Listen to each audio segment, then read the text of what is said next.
القانوني. مساء الخير، اهلا وسهلا فيك بضيافتنا. بدي ارجع ارحب كمان مجددا بضيوفنا اللي ابتدوا معنا الحلقه واللقاء، محمود الجندي وراجح فخري. كمان بدي ارجع احييكم من جديد. استاذ سامي، بدايه ومن القوانين، هل هناك قوانين معينه حول الركن في مصر؟ بالنسبه للقوانين التي تنظم عمليه الانتظار ينظمها قانون المرور وما يصدر عن الإدارة العامة للمرور من تعليمات. في حاجة اسمها، ما في حاجة اسمها الركن تحديدا، في حاجة اسمها مخالفة الانتظار في الممنوع، لها عقوبة. دي لوجود في لائحة تنفيذية لقانون المرور وفي قانون المرور وما يصدر عن الإدارة العامة للمرور بهذا الشأن. لها عقوبة مثل لها عقوبة طبعا. أوكي. تتراوح كيف؟ تتراوح من طبعا اقتطاع جزء من نهر الطريق أو إعاقته أو الانتظار في الممنوع. ده بتتراوح الغرامة بتاعته من 500 إلى 1500 جنيه بالنسبة لعقوبة الانتظار في الممنوع، طبقا للتعديل الأخير للقانون 142 لسنة 2014. نعم. وهل يطبق اليوم على الأرض إذا بدنا ناخذ فقط هذه الجزئية اللي عم تتحدث عنها حضرتك؟ لا، بيطبق طبعا إذا ما المرور شاف شغله. إذا شاف شغله. شاف شغله بتطبق. يعني واحد راكن والمرور، ما هو مين اللي هيطبق؟ الملزم والمعني بتطبيق قوانين المرور وبالأخص هو مباحث المرور وإدارة المرور. انما واحد راكن في الممنوع ما فيش حد شايفه، مين هيطبق على القوانين؟ خاصه مع المخالفات اللي كثير اللي عم بتصير يعني، والعشوائيات بالتصرف اذا بدك مشكله، خاصه من تجارب ضيوفنا، كل واحد عنده تجربه مختلفه بيحكي عنها. بدي اشوف محمود وراجح من خلال تجربتكم على الارض، في كثير مشاكل وفي كثير صراعات بتصير يعني حول ركنة سيارة، لدرجه ما عم نبالغ انه في بعض جرائم القتل ترتكب على موقف سياره. دخلتوا بخناقات او شهدتوا خناقات من هذا النوع ومشاكل اتطورت فقط على ركنه؟ يعني انا شخصيا عندي كان ليا جار يعني قافل نص الشارع بحديد عشان هو بيركن هنا عربيته، ورغم كده ما بيركنش في المكان اللي هو خده لنفسه، لا ده هو بيركن معانا كمان، يعني قافل حديد بس مجرد منظر انه هيركن عربيته هنا. فده طبعا مره مع مره هو متعمد، فحصلت خناقات كتيره معايا انا شخصيا ومع ناس جيران كتيره بسبب الاسلوب، حكايه ان انت تقفل جزء من المكان. طبعا احيانا واحد بيركن مكان عربيتين، يعني بامكانه، يعني ممكن لو هو راكن مظبوط، لو هو راكن مظبوط هيبقى في مكان تاني، فطبعا بتضطر تبعت له اذا كان جارك او تشوف مين فيركن كويس عشان انت كمان تركن. بالاضافه طبعا لمشاكل ناس كتيره مع سياس اللي هم في الشارع اللي بيشتغلوا غالبا كلهم بدون ترخيص، وما فيش اي لا ترخيص من حي ولا من المحافظه ولا من اي حاجه خالص.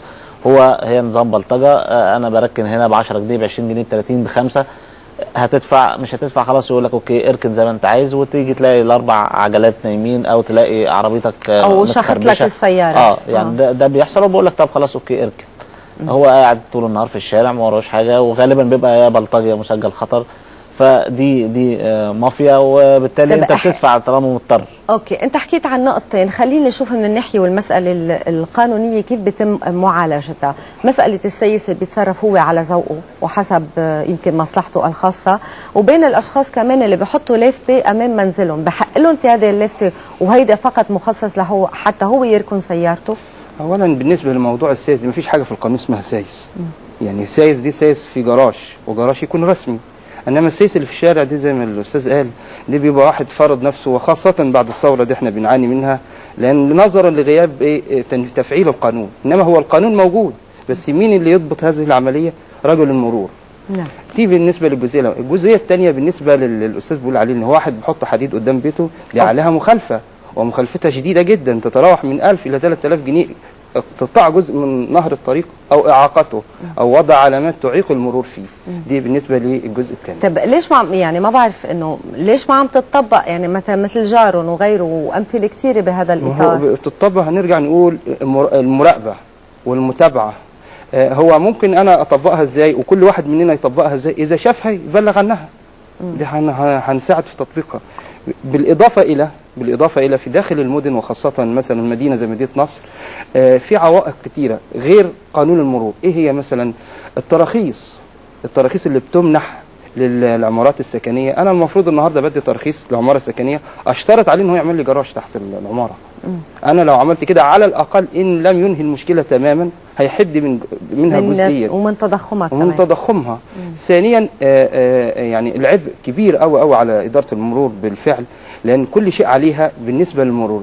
لو يمنح يصدر تشريع يكون للادارات المحليه تنفيذ هذه الجزئيه بالذات داخل المدن الكبيره وداخل المدن الرئيسيه تحديدا، هيكون لها حل كبير جدا وهتساهم في الحل.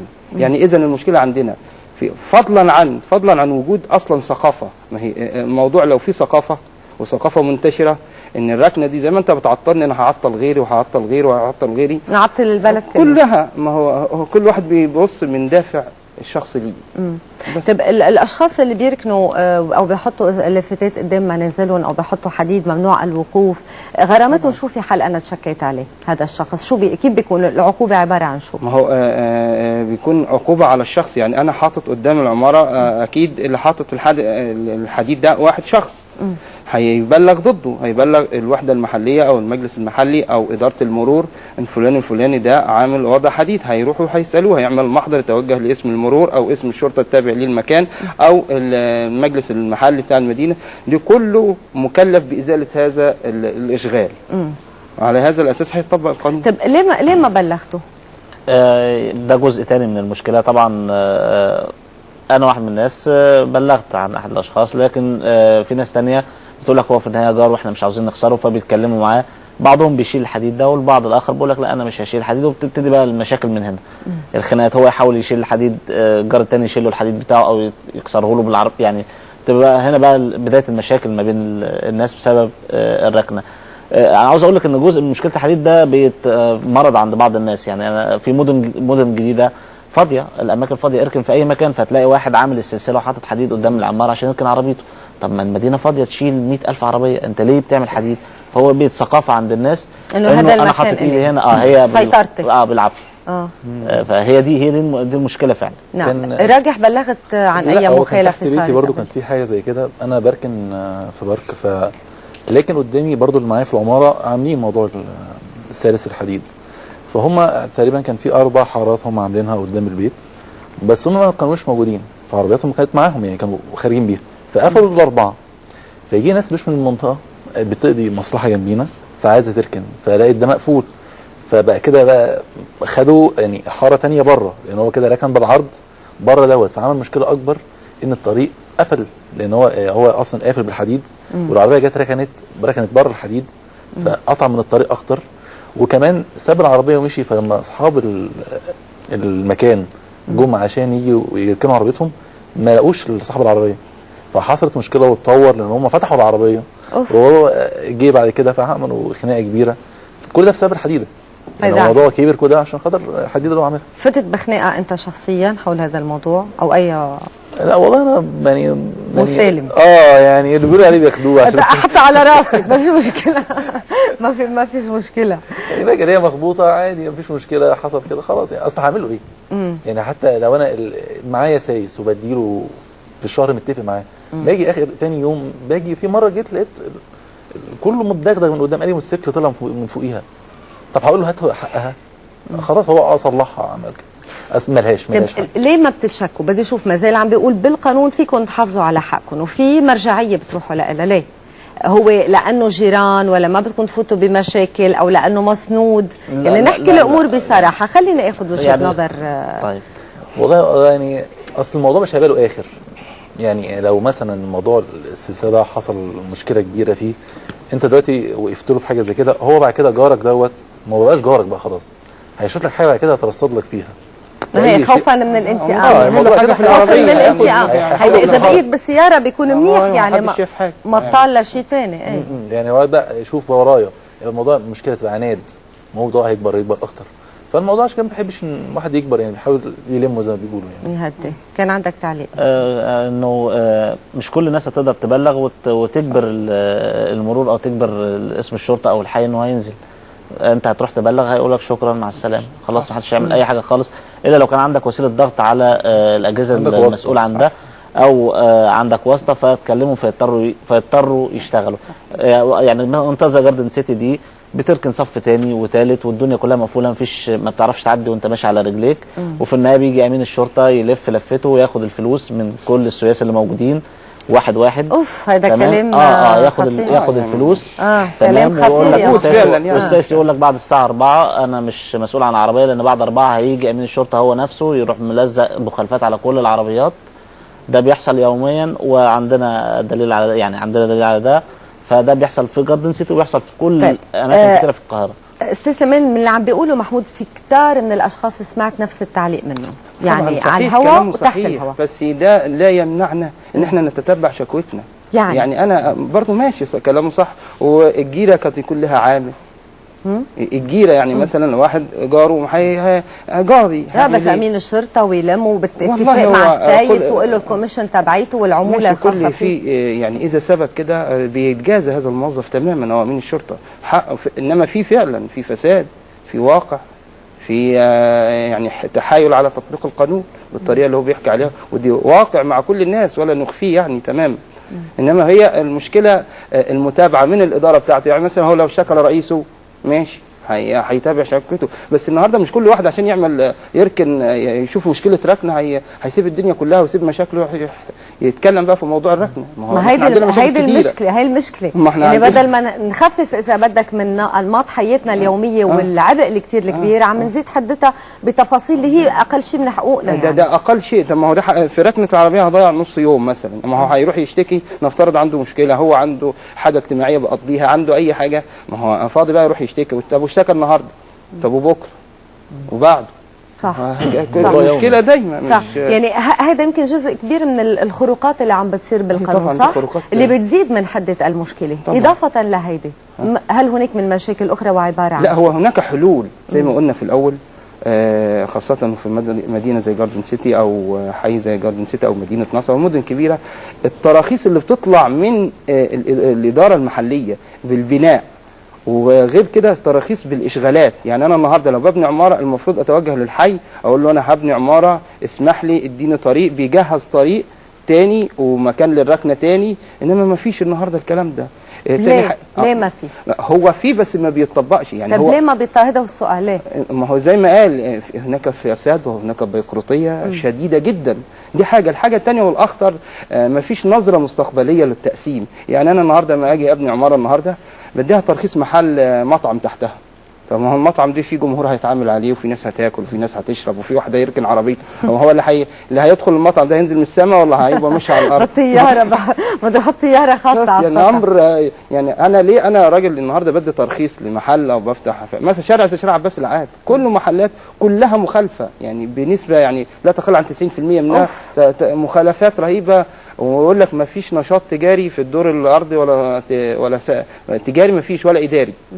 وتلاقي تراخيص. طب ونرجع نروح نشوف المشاكل في الحي، يقول لك طب احنا في قرار صدر من المحافظ، خدوا بس جزء، ودي حاله واقعيه عندنا في مكتبي، خد جزء تحت الحساب ده رسمي، ده بقى خلاص.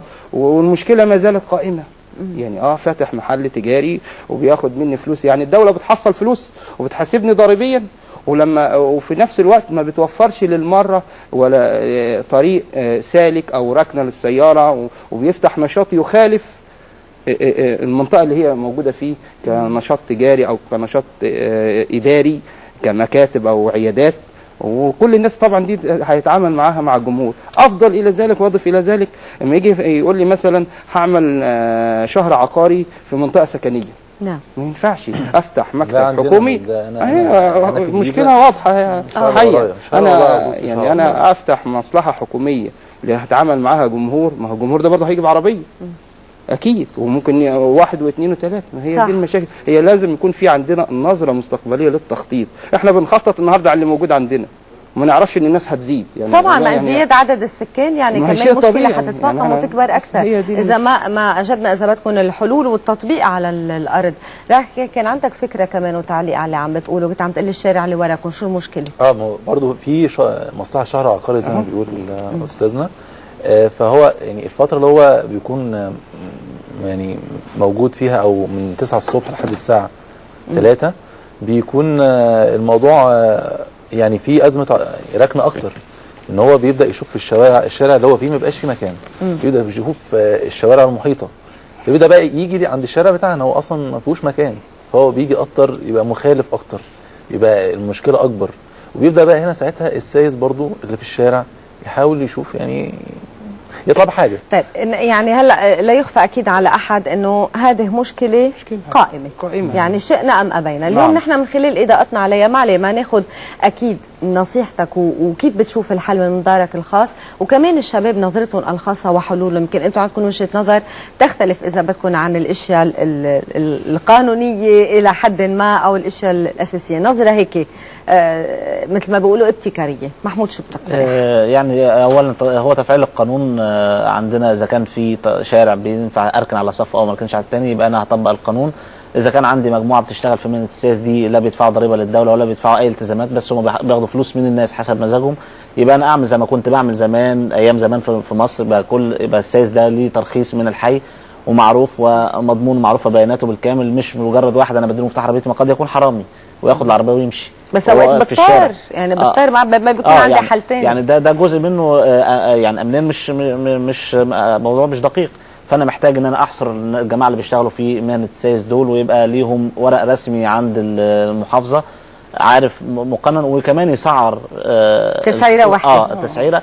وهم بيخالفوا، هم بيعملوا صف تاني دلوقتي، يعني السيس بيقف في الشارع في صف تاني، وزي ما احنا قلنا هو بيرتب اموره مع المسؤول عن المرور في المنطقه دي وخلاص، والدنيا بتمشي واليوم بيبقى تمام. قد ايه بتتراوح الاسعار؟ يعني قد ايه ممكن ياخد السيس؟ يعني في الاماكن البعيده عن المناطق الحيويه مثلا بتبقى 5 وانت طالع 10، في منطقه زي جردة 6 بتوصل 30 حسب.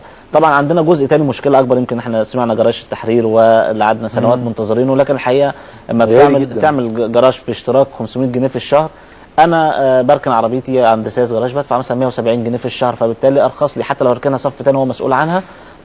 لكن انت بتعمل جراج عشان تحل الازمه، فانت عملت ازمه، يعني ازمه ماليه 500 و600 في الشهر اقتصاديه. يعني اذا كنت انت كمحافظ مثلا القاهره او كمسؤول عن الجراج ده مش عارف الناس هتصرف ازاي. ده لو بحدد بالشهر او في اليوم بيحسب بالساعه فده كل ساعه عليها ساعه. عندنا جراجات كتير بالمناسبه في منطقه التحرير بتشتغل بالساعه ومحدش بيركن فيها، لان مغالى فيها جدا. في النهايه دي قطعه ارض فاضيه انا بركن فيها عربيتي، لا انت ما بتقدمش خدمه غير الركنه بس. نعم. فما ينفعش تعد لي بالساعه، الساعه ب 3 جنيه، وكذلك في والحسابه بتحسب هيدي اللي بتنفع مظبوط. ده طبعا ده هو كان هو بيبحث عن ربح فقط لا غير، يعني حتى الدوله كمان بتبحث عن الربح فقط لا غير، مش بتبحث عن حل الازمه. نعم.